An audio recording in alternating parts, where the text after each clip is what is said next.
ഇന്നൊരു വെണ്ടയ്ക്ക പച്ചടിയാണ് ഇന്നത്തെ റെസിപ്പി. അതിന് വേണ്ടിയിട്ട് വെണ്ടയ്ക്കയാണ് നമ്മൾക്ക് വേണ്ടത്.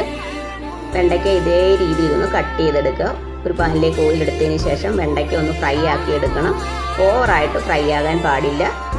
തേങ്ങ ഒന്ന് അരച്ചെടുക്കുക. അതിന് വേണ്ടി കുറച്ച് വെള്ളവും പച്ചമുളകും ചേർത്ത് ആണ് അരയ്ക്കേണ്ടത്. ജീരകം ഒട്ടും തന്നെ ചേർക്കുന്നില്ല.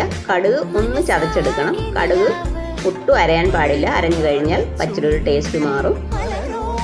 അരച്ച തേങ്ങയും ചതച്ച കടുവും വാടി വന്ന വെണ്ടയ്ക്കയിൽ ആഡ് ചെയ്തതിന് ശേഷം ചെറുതായിട്ടൊന്ന് ചൂടാക്കുക. ഓവറായിട്ട് കുക്ക് ചെയ്യരുത്.